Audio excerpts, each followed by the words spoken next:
Hello and welcome. Have you ever found yourself just staring at a page full of numbers, feeling completely lost? Well, today we're going to fix that.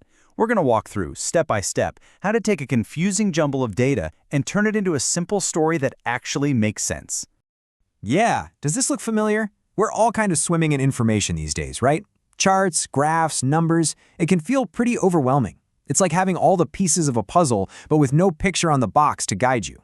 But stick with me, because by the end of this, you'll have a really simple, powerful way to put all those pieces together and see the big picture. So, where do we even begin? Well, every good story has a first chapter. And in the world of data, that first chapter is all about one thing: understanding what happened. I want you to think of yourself as a detective, arriving at a crime scene. Your first job isn't to solve the whole case right away. Nope, it's just to gather the facts. Before you can solve any mystery, you have to survey the scene, right? You just need to figure out the basic facts. It's the exact same thing with data. We're not looking for reasons or trying to predict the future. Not yet. We are simply asking, what happened? This is the foundation for everything else we're going to do. Now, the tool we use for this first step has a name. It's called Descriptive Analytics. And it's just what it sounds like. It's all about describing what has already happened.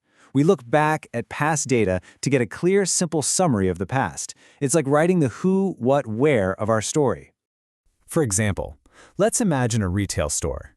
At the end of the year, they can use descriptive analytics to look at all their sales reports and say, okay, our blue widgets sold like crazy, but the green ones, not so much. See, it's a simple, factual statement, but it's the crucial first clue in our investigation.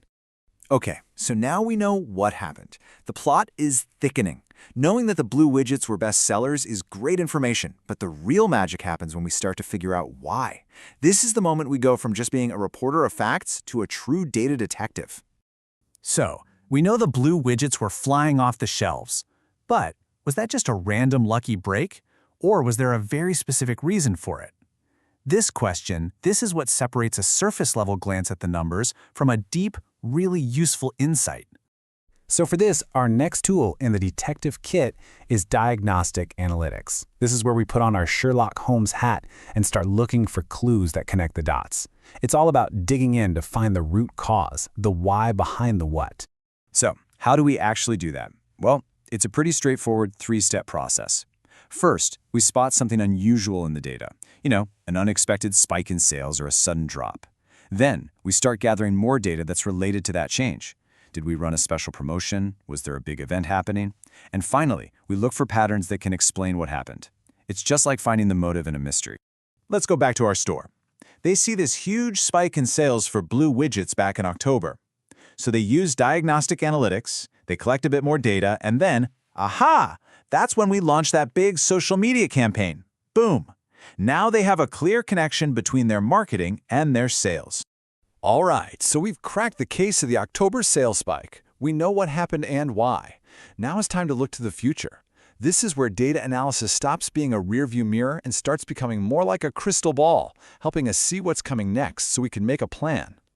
I mean, this is the million-dollar question for any business, isn't it? We know our social media campaign was a huge success, but can we make that magic happen again? This is where we shift from just analyzing the past to actually trying to forecast the future. And the tool we use for this part is called Predictive Analysis. You can think of it like having a weather forecast for your business. We're using all that great historical data and the trends we've already found to make a really educated guess about what's just over the horizon. So our retail store can now look at the success of their campaign and predict that, hey, if they run a similar one next year, they can probably expect another big surge in sales for blue widgets. And that's super useful because it helps them plan ahead and make sure they have enough in stock. But look, a forecast is only useful if you actually do something with it. Knowing it's going to rain is one thing. Remembering to bring an umbrella is what really matters. This brings us to our final and honestly most important step, turning what we know into what we do. This is where prescriptive analytics comes in. It's the last piece of the puzzle. It doesn't just tell you what's probably going to happen, it actually recommends what you should do about it. It's like having a trusted advisor giving you a data-backed to-do list for success.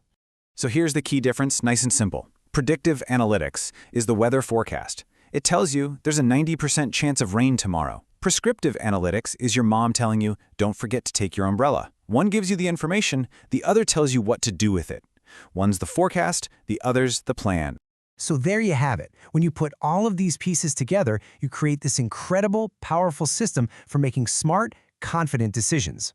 It's really a journey, one that takes you from total confusion to complete clarity, from just guessing to actually knowing. And you know, in today's world, we have a pretty amazing sidekick for this journey: artificial intelligence. You can think of AI as our superpowered detective's assistant. It can sift through mountains of data way faster than we ever could, finding hidden patterns and insights we might have missed. It's a total game changer. And just like that, we've come full circle. Remember that chaotic mess of data we started with? By following this simple framework, we've turned it into something clear, something organized, something that gives us actionable insights we can actually use. That, in a nutshell, is the story of data. It's a journey from what happened, to why it happened, to what's going to happen next, and finally, what should we do about it? And it's a journey that empowers all of us to stop guessing and start making decisions with real confidence. So, I'll leave you with this one question to think about. What's one area in your own life, maybe it's your work, maybe your health, or even a hobby, where a little data detective work could make a huge difference? The power to find those answers is right there, in your hands. Thanks so much for joining me today.